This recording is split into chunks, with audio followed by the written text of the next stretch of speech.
کچھ سمجھ میں نہیں آتا تھا کہ میں اسے کیا سمجھوں. میں اسے ایک کمرے کے گوشے میں غائب ہوتے دیکھ رہا تھا کہ شرافت علی نے آواز دے کر کہا, یہ دیکھو جیلانی, وہ اس طرف سے نیچے اترا ہے. میں بھاگ کر اس کے پاس جا پہنچا. اس طرف کھڑکی کے قریب کوئی 2 یا 3 فٹ کے فاصلے پر ایک لوہے کا زینہ بل کھاتا نیچے سے اوپر تک چلا گیا تھا. کوئی بھی شخص اس کھڑکی پر کھڑا ہو کر اس زینے تک بآسانی پہنچ سکتا تھا. اوہ, یہ تو تم ٹھیک ہی کہہ رہے ہو, چلو جلدی کرو, وہ ابھی زیادہ دور نہیں گیا ہوگا. میں یہ کہہ کر جلدی سے کھڑکی پر چڑھ گیا. ہمیں اس لوہے کے زینے کے ذریعے نیچے پہنچنے میں زیادہ دیر نہیں لگی تھی, لیکن ہمارے نیچے پہنچتے ہی اچانک پوری عمارت تاریک ہو گئی. شرافت بولا, معلوم ہوتا ہے کسی نے مین سوئچ آف کر دیا ہے. رک جاؤ جیلانی, وہ شاید اندھیرے میں کہیں گھات لگا کر بیٹھ گیا ہے. ہمارا یوں اندھا دھند آگے بڑھتے چلے جانا ٹھیک نہیں ہے. میرا تو خیال ہے اب ہمیں نکل جانا چاہیے یہاں سے. میں نے رک کر اندھیرے میں آنکھیں پھاڑ پھاڑ کر ادھر ادھر دیکھنے کی کوشش کرتے ہوئے پوچھا, کیوں, یہ کیوں کہہ رہے ہو تم؟ اس لیے کہ اس تاریکی میں اس کا مل جانا ممکن نہیں ہے, اور اب اتنے زبردست دھماکے کر کے پورے علاقے میں ہلچل مچا دینے کے بعد ہمارا زیادہ دیر تک اس مکان کی 4 دیواری میں رہنا خطرے سے خالی نہیں ہے. دھماکے کی آواز دور دور تک سنی گئی ہوگی. اس کے علاوہ علاقے کے لوگوں کی طرف سے اب تک پتہ نہیں کتنے فون پولیس اسٹیشن پہنچ چکے ہوں گے. پولیس کے آنے تک ہم یہاں نہیں ٹھہر سکتے. شرافت علی بولا, یہ تم ٹھیک کہہ رہے ہو یار, لیکن مجھے افسوس ہی رہے گا کہ آج پھر وہ ابلیس کا بچہ بچ نکلا میرے ہاتھوں سے. پرواہ نہ کرو, ہم نے ان کے کئی اہم آدمی ٹھکانے لگا دی. آج ناکام تو نہیں جائیں گے نا ہم, جلدی اس کا بھی جھٹکا کر دے میں کامیاب ہو جائیں گے ہم انشاءاللہ. کب تک بچتا رہے گا وہ ہمارے ہاتھوں سے, ایک نہ ایک دن تو. اچانک اندھیرے میں سے گولی سنسناتی ہوئی ہم دونوں کے درمیان سے گزر گئی. شرافت اپنی بات ادھوری چھوڑ کر پھرتی سے زمین پر گر گیا. مجھ سے بھی غیر ارادی طور پر یہی حرکت سرزد ہوئی تھی. میں شرافت کے ساتھ زمین پر اوندھے منہ لیٹ گیا. تب مجھے خیال آیا کہ یہ گولی ہماری طرف کیسے آ گئی تھی. کسی نے بے آواز ریوالور استعمال کیا تھا, مگر اس ریوالور نے میری طرف گولی کیسے اگل دی تھی. یہ خیال آتے ہی میں نے دوسرے ہاتھ سے اس ہاتھ کی انگلی کو ٹٹولا جس میں عالیہ کی دی ہوئی طلسمی انگوٹھی پڑی رہتی تھی. حیرت یہ تھی مجھے کہ اس کی موجودگی میں کوئی ریوالور کارگر کس طرح ہو گیا. لیکن اس وقت میری حیرت 2 چند ہو گئی جب مجھے پتا چلا کہ میری انگلی بالکل خالی ہے, انگوٹھی اس میں موجود ہی نہیں ہے. میں نے بوکھلاہٹ میں جلدی جلدی دونوں ہاتھوں کی ایک ایک انگلی دیکھ ڈالی, لیکن انگوٹھی کا کہیں نشان تک موجود نہ تھا. پتہ نہیں وہ کب اور کہاں غائب ہو گئی تھی. میں نے اپنے ذہن پر زور دے کر یہ یاد کرنے کی بہت کوشش کی کہ انگوٹھی میں نے کب اتاری تھی انگلی سے, اور اگر اتاری تھی تو اس کو رکھا کہاں تھا, مگر اپنی انتہائی کوشش کے باوجود مجھے یاد نہ سکا. جو بات مجھے یاد تھی وہ یہ تھی کہ میں نے کبھی بھی کسی موقع پر اپنے ہاتھ سے انگوٹھی کو جدا نہیں کیا تھا. میں نے دل ہی دل میں خدا کا شکر ادا کیا کہ شرافت علی کو زمین پر گرتے دیکھ کر بے اختیار میں بھی نیچے گر گیا تھا. اگر مجھ سے یہ حرکت سرزد نہ ہوتی اور میں حسب عادت انگوٹھی کے زوم میں اس فائر کرنے والے کی طرف بڑھتا چلا جاتا تو اس رات میری تدفین کا سامان ضرور ہو جاتا, اور عائزہ کو ختم کرنے کی خواہش میرے ساتھ ہی قبر کی تاریکی میں اتر جاتی. میں اسی شش و پنج میں مبتلا تھا کہ چند قدم کے فاصلے پر ایک سائے کو حرکت کرتے دیکھ کر میں نے اپنی اسٹینڈ گن سیدھی کرنا چاہی, مگر اس کے استعمال کی نوبت ہی نہ آ سکی. مجھ سے پہلے کسی نے میرے دائیں جانب سے اس سائے پر گولی چلا دی. وہ ہمارے اس قدر نزدیک آ چکا تھا کہ گولی چلانے والے کا نشانہ خطا ہو جانے کا امکان ہی نہیں رہا تھا. گولی چلتے وہ کرا کر پیچھے الٹ گیا. این اسی لمحے میرے بائیں جانب سے اسٹین گن گنگنا اٹھی. میں نے چلنے والے سائے سے چند ہی قدم پیچھے 2 اور سایوں کو چھل کر گرتے دیکھا. پھر کئی دوڑتے ہوئے قدموں کی بھاری آوازیں دور ہوتی سنائی دی. میں نے اندازے سے ان آوازوں کی طرف فائر جھونک مارا. ایک ہلکی سی چیخ سن کر میں نے سمجھ لیا کہ میں بھی دشمن کو کم کرنے میں کامیاب ہو گیا ہوں. میں نے مدھم آواز میں شرافت علی اور گلزمان سے کہا, اٹھ کر اندازے سے اس طرف دوڑ لگا دو جدھر ہمارا ٹرک کھڑا ہے, اب یہاں رکنا خطرے سے خالی نہیں ہے. یہ کہہ کر میں اٹھا اور پلٹ کر پیچھے کی طرف بھاگ کھڑا ہوا. ان دونوں نے بھی میری تقلید کی تھی. ابھی ہم زیادہ دور نہیں گئے تھے کہ پیچھے سے کتوں کے غرانے کی آوازیں سنائی دینے لگی. میں نے پیچھے مڑ کر دیکھا, کتے ہم سے کافی دور تھے. این اسی لمحے عمارت کی تمام روشنیاں جل اٹھیں اور مجھے وہ 4 کتے نظر آ گئے جو ہماری طرف لپ کے چلے آ رہے تھے. دشمن نے ہمیں کتوں کے ذریعے گھیرنے کی کوشش کی تھی. گلزمان بھاگتے بھاگتے رک گیا. اس کے منہ سے ایک بار پھر وہی آواز نکلی جو کتوں پر سحر طاری کر دیتی تھی. آواز کے نکلتے کتوں کی غرہٹ ختم ہو گئی. 4 کتے اپنی اپنی جگہ کھڑے ہو کر گلزمان کو تکنے لگے. گلزمان نے ہونٹوں سے سیٹی بجاتے ہوئے ایک ہاتھ کو یوں حرکت دی جیسے کوئی چیز عمارت کی طرف پھینکی ہو. کتوں نے ایک لمحے کو گلزمان کو دیکھا اور پھر پلٹ کر عمارت کی طرف دوڑ پڑے. گلزمان واپس مڑ کر بولا, بھاگ لے جلدی سے, اب یہ کتے اب کسی کو ہمارے پیچھے نہیں آنے دیں گے. ہم بھاگتے ہوئے عمارت کا چکر کاٹ کر جس جگہ نکلے وہ عمارت کا سامنے والا حصہ تھا. وہاں بہت تیز روشنی ہو رہی تھی. روشنی دیکھ کر ہمیں اپنی غلطی کا احساس ہوا تو ہم وہیں رک گئے. شرافت بولا, یہ تو ہم غلط سمت میں آ گئے ہیں, واپس پلٹو یار.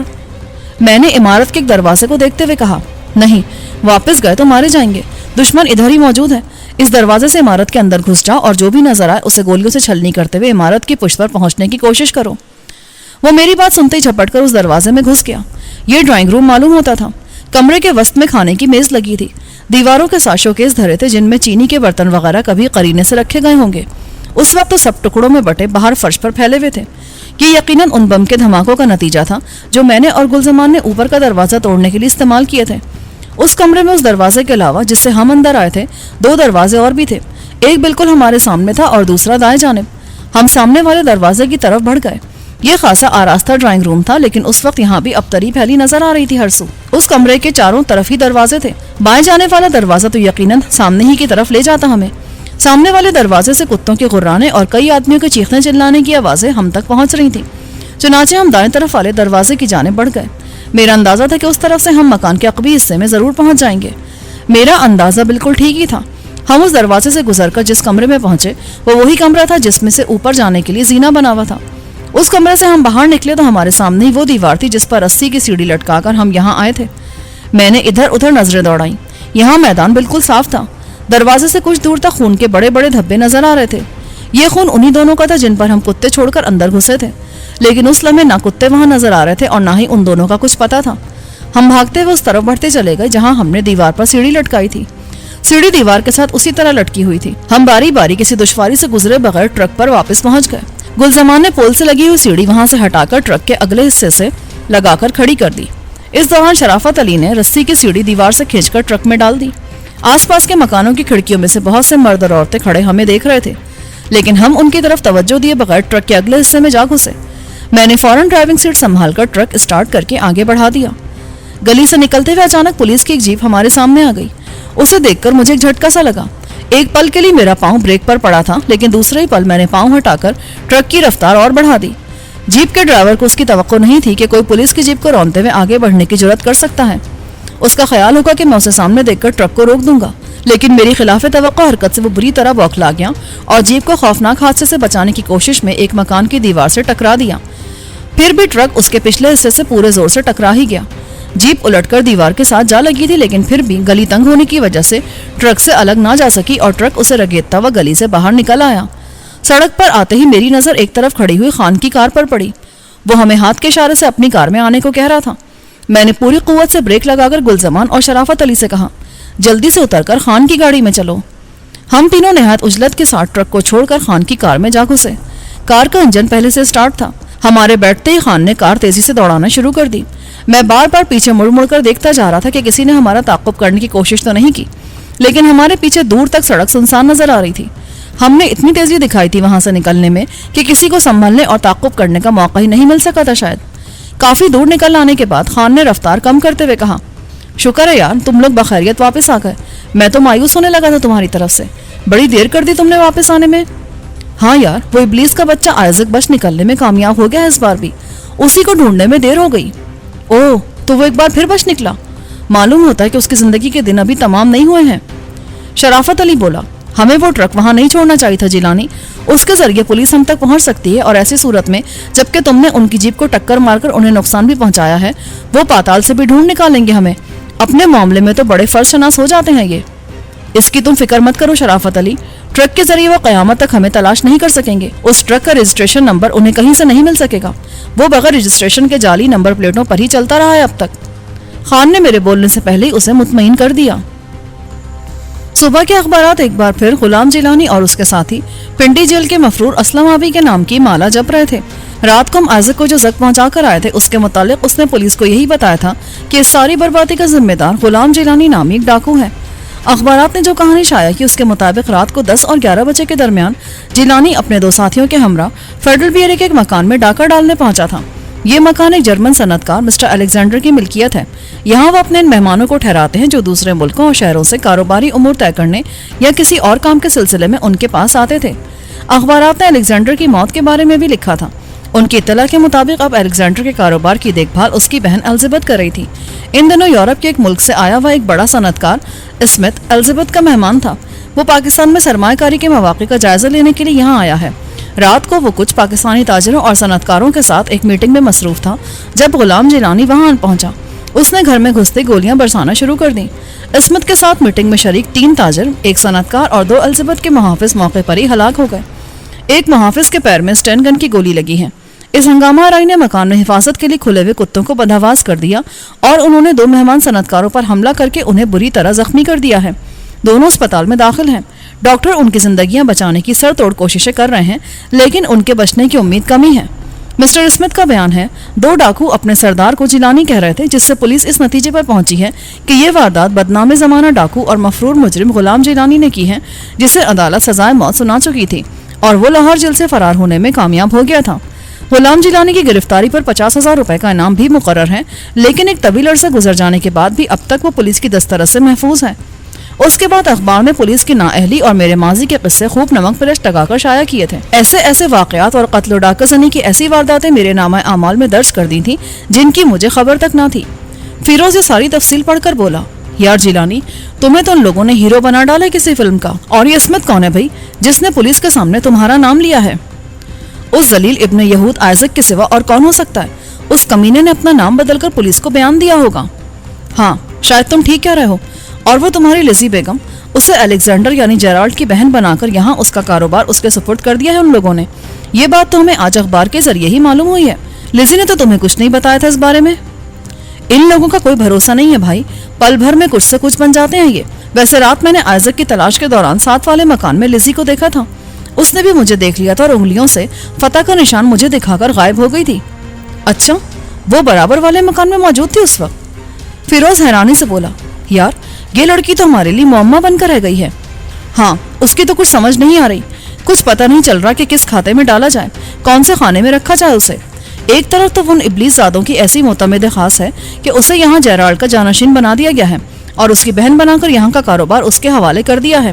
دوسری طرف لیزی کا ایک روپ یہ ہے ہمارے سامنے کہ اس نے پیشگی اطلاع دے کر شرافت علی کے خلاف آئزک کی کارروائی کو ناکام بنا دیا اور پھر ہمارے ہاتھوں اسے شدید قسم کی زخمی پہنچا دی۔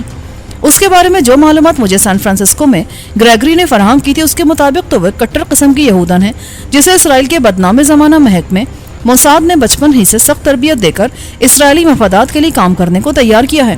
سان فرانسسکو سے یہاں تک اس کا ہر عمل اس کی تائید کرتا رہا ہے کہ گریگری کی اطلاع درست تھی، لیکن اب اچانک اس کا ایک بالکل نیا روپ ہمارے سامنے آیا ہے جس نے الجھا کے رکھ دیا ہے ہم سب کو۔ اس طرح تو ہم مارے جائیں گے کسی دن۔ ہمیں اس کے بارے میں کوئی فیصلہ کر ہی لینا چاہیے، اور یہ فیصلہ کوئی اتنا آسان کام نہیں ہے۔ کسی نتیجے پر پہنچنے کے لیے تمہیں ایک بار اس سے مل کر صاف صاف باتیں کر لینا چاہیے۔ فیروز بولا، ہاں میرا بھی یہی خیال ہے۔ خان نے کہا، کہیں ایسا نہ ہو کہ ہم کوئی فیصلہ کر بیٹھیں جس پر ہمیں بعد میں پچھتانا پڑے۔ ہاں یار، تم لوگ ٹھیک کہتے ہو، اس کے بارے میں کسی اندھیرے میں نہیں رہنا چاہیے، ہمیں ایک بار سب کچھ کھل کر سامنے آ جانا چاہیے۔ لیکن میرا خیال ہے یاروں کہ وہ جس طرح ہم سے متعارف ہوئی ہے، یعنی جو نقش اول ہمارے دلوں میں کندہ ہو چکا ہے اس کی طرف سے، اس کے بعد اس کی کسی بات پر اعتبار نہیں آ سکے گا۔ ہمیں اس کے ہر عمل کو ہم شک و شبے کی نگاہ سے ہی دیکھتے رہیں گے۔ ہاں، تمہاری یہ بات بھی ٹھیک ہی لگتی ہے، مگر پھر بھی اس اونٹ کو تو کسی کروٹ بٹھانا ہی پڑے گا ہمیں۔ فیروز بولا، اس مسئلے پر پھر غور کریں گے کسی وقت جب سب لوگ اکٹھے ہوں گے۔ ابھی میں ذرا آبی کے پاس جا کر اس کی خبر لے آؤں، ورنہ وہ قیامت کھڑی کر دے گا میرے لیے۔ وہ بیچاری فردوسی بیگم تنہا ہے اس کی خبر گیری کرنے کے لیے، ذرا اس کی ڈھارس بھی بندھاتے رہنا چاہیے ہمیں۔ آبی کی زبان کو تو تم جانتے ہی ہو، کیسے کیسے گل کھلاتی رہتی ہے، عاجز کر دیا ہوگا اس نے اس غریب کو۔ میں نے اٹھتے ہوئے کہا، ہاں چلو میں بھی چل رہا ہوں تمہارے ساتھ، تمہارا دوست تو بہت دلچسپ آدمی ہے۔ ہم آبی کے پاس پہنچے تو وہ مجھے دیکھتے ہی چلایا، اوئے جیلانی، یہ رات تم لوگوں نے پھر شب خون مار دیا اس فرزند اسرائیل پر۔ میں نے اس کے قریب بیٹھتے ہوئے کہا، ہاں یار، مجھے افسوس ہے اس بات کا کہ وہ کتا آئزک پھر بچ گیا میرے ہاتھوں سے۔ پھر بھی تم لوگوں نے اچھا خاصا نقصان تو پہنچا دیا انہیں۔ اخبارات میں جو رودات چھپی ہے اس سے تو یہی ظاہر ہوتا ہے کہ بہت سے آدمی تم مار آئے ان کے۔ ایسا صاحب اس سے پہلے کہاں دیکھا ہوگا انہوں نے؟ اور یہ میرا نام کس لیے شامل کر دیا گیا اس مارکارائی میں؟ یہ تو اخبار والوں کی اپنی کارگزاری ہے، تو جانتا تو ہے کتنے بوجھ بھلکڑ ہوتے ہیں یہ لوگ، بات سے بات جوڑ کر پوری کہانی بنا لیتے ہیں۔ انہیں آئزک نے میرے بارے میں بتایا ہوگا۔ اخبار والے یہ تو جانتے ہی ہیں کہ غلام جیلانی اور اسلم آبی ہر جگہ وارداتیں شانہ بشانہ ہی کرتے ہیں، چنانچہ میرے ساتھ 2 آدمیوں کا ذکر سن کر انہوں نے فوراً یہ سمجھ لیا ہوگا کہ ان میں سے ایک کا نام اسلم آبی ہے۔ ان بیچاروں کو کیا معلوم کہ آبی آج کل اللہ کے نام پر جھولی پھیلانے کی ریہرسل میں مصروف ہے۔ بک نہیں ہوئے، کیا سمجھتا ہے تو؟ اب کیا میں کبھی ٹھیک نہیں ہو سکوں گا؟ یہ خیال اپنے دل سے نکال دے۔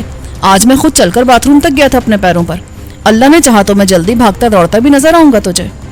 اچھا، یہ تو نے بڑی اچھی خبر سنائی ہے بھائی، میں تو سمجھ رہا تھا کہ تیری لمبی چھٹی ہو گئی ہے۔ تو غلط سمجھ رہا تھا بیٹے، اب تک کوئی ایسا زخم دریافت نہیں ہو سکا جو آبی کی لمبی چھٹی کرا دے۔ آبی سینہ پھلا کر بولا، میں نے آبی سے پوچھا وہ فردوسی بیگم کدھر چلی گئی آبی؟ وہ کہیں دکھائی نہیں دے رہی۔ آبی بولا جائے گی کہاں وہ تجھے چھوڑ کر، وہ تو اب تیرے نام لکھ دی گئی ہے پیارے، مجھے تو رشک آتا ہے تیری قسمت پر جیلانی تو بہت برا ہے، تجھے اپنے سوا کچھ دکھائی نہیں دیتا، ایسی وفا کی بندی خلوص بیگم کا حال جاننے کی بھی فرصت نہیں ملتی تجھے۔ فیروز نے فوراً اس کی ہاں میں ہاں ملائی۔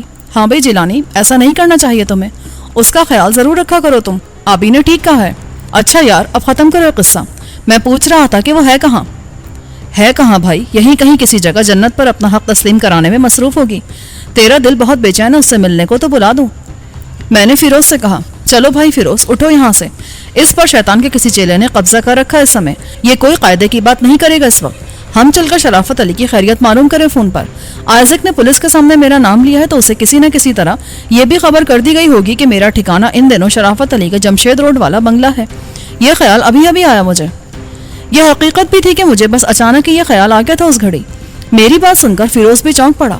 یہ تو تمہیں بہت ہی پتے کی بات سوچی ہے جیلانی، میں خبر پڑھنے کے بعد سے اب تک اسی پر غور کر رہا تھا کہ آئزک نے کسی خاص مقصد کے بغیر تمہارا نام نہیں لیا ہوگا پولیس کے سامنے، لیکن وہ مقصد میری سمجھ میں نہیں آ رہا تھا، اب بات سمجھ میں آئی ہے، وہ تمہارے ساتھ شرافت علی کو بھی پولیس کے چکر میں الجھا کر اپنی راہ سے ہٹا دینا چاہتا ہے، بڑی گہری چال چلی ہے اس نے، ایک تیر سے دو شکار کرنے کی کوشش کی ہے۔